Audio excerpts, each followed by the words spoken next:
বাংলাদেশের বর্তমান ট্যুরিজমের অবস্থা যদি বলি, আমাদের দেশে যদিও পাহাড় পর্বতের আকার বা সাইজ অনেক ছোট, কিন্তু আমাদের অন্যান্য যে ট্যুরিজমগুলো রয়েছে, আমি যদি সুন্দরবনের কথা বলি বা সেন্ট মার্টিনের কথা যদি বলি, বর্তমান সময়ে সেন্ট মার্টিন নিয়ে একটা ধোঁয়াশা কাজ করছে অনেক লোকের মধ্যে।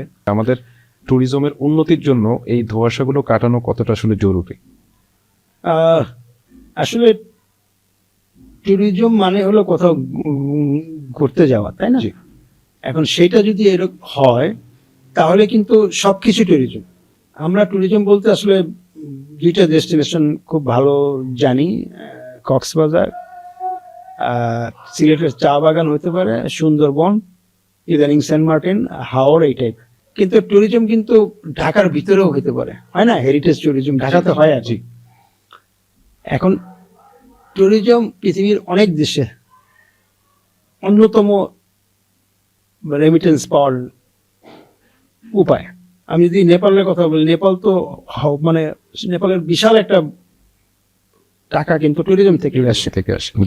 বাংলাদেশের পাশে ইন্ডিয়ারও কিন্তু একটা বড় টাকা ট্যুরিজম থেকে আসে। ওদের অনেক অনেক ধরনের রিসোর্স আছে, ওরা ট্যুরিস্ট ফ্রেন্ডলি মানুষ।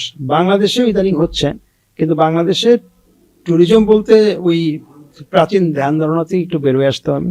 আর ট্যুর বলতে এইসব পরিচিত জায়গা ছাড়াও আরো ইদানিং হচ্ছে, কারণ বিশেষ করে ফেসবুক ভিত্তিক যে ট্যুর অপারেটর যারা আছে, ইটাবের সদস্য কিংবা এই টাইপের বাকি যারা আছে, তারা কিন্তু অনেক জায়গায় নিয়ে যাচ্ছে। হ্যাঁ, আমি এই ক্ষেত্রে একজনের নাম বলতে পারি, মাহমুদ। বেড়াই বাংলাদেশ বলে একটা সংগঠনের মাহমুদ ছিল। ও কিন্তু এই মানে বরিশালের পেয়ারা বাগান যে একটা ট্যুরিজম স্পট হইতে পারে,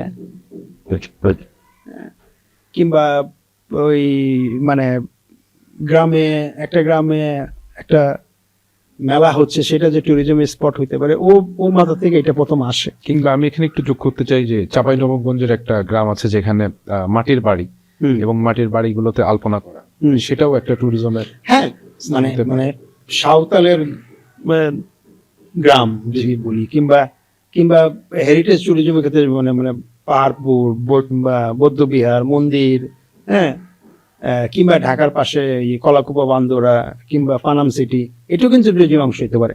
আমাদের মূল সমস্যাটা কি, আমাদের এটা আমি সরকারকেই ধরে দিব, সরকারের মূল জায়গায় যে লোকগুলো বসে আছে, সেই লোকগুলো ট্যুরিজম বলতে বোঝে একটা বড় বড় রুম সহ একটা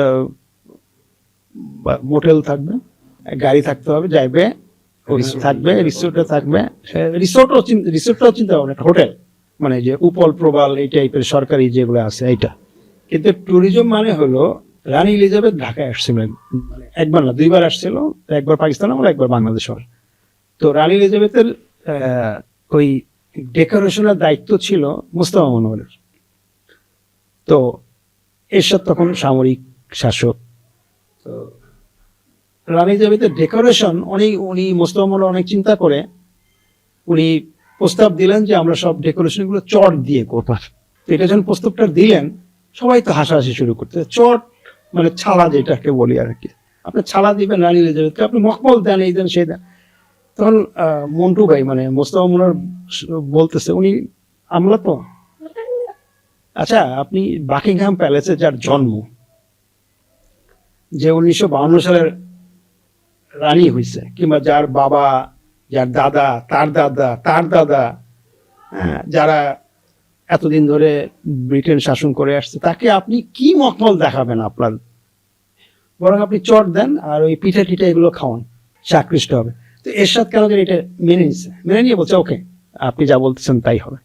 এবং এই রানী পরে এই চটের প্রশংসা করছে, এটা কিভাবে বানানো হয়, এই ডিজাইনটা, তো এই ফেব্রিকটা কিংবা এই স্ট্রাকচারটা তার পছন্দ হয়েছে। এবং পিঠা নিয়ে মানে মনে আছে যে ওই যে চেতো পিঠা যেটাকে বলে, ছিদ্র হয় না অনেকগুলো, বলছে তো বাঙালি মহিলারা তো অনেক সময় এরা ছিদ্র করতে পারে, তো তাকে তো বলা হয়নি যেটা এমনি হয়ে যায়। আমি যে কথাটা বলতে চাচ্ছি যে আমাদেরকে ট্যুরিজম বিদেশিদের আকৃষ্ট করতে গেলে বিল্ডিং দিয়ে হবে না। নিউ ইয়র্কের একটা লোক, আমাদের কি বিল্ডিং দেখাবো নিউ ইয়র্কের লোককে, যেখানে 1938 সালে তাদের স্ক্যাচ ক্যাপার হয়ে গেছে। তো তাদেরকে আমাদের এই যে মাটির ঘর বললা এই টাইপের জিনিস দিয়ে দেখাইতে হবে, আমাদের রুরাল জিনিসটা দেখাতে হবে। মানে যেটা আসলে তারা আরবান দেখতে আসেনি তো, জি আরবান দেখার জন্য তো বাংলাদেশে আসার কোনো দরকার নেই। তো আমাদের নদীমাতৃক রূপ, যেমন রিভার বেসড ট্যুরিজম, জি আমাদের ওই কুড়ে ঘরে থাকার একটা অপশন, বিল্ডিং না, আমাদের ওই লাল নীল ছাতি না, হ্যাঁ, একদম আমাদের যে রুরাল, আমাদের যে নিজস্ব, আমাদের যে সংস্কৃতি আছে এটার মধ্যে থাকতে হবে। এটার মধ্যে থাকলেই কিন্তু আসলে বাইরের লোকরা আকৃষ্ট হবে, তারা তো অন্য কিছুতে আকৃষ্ট হবে না।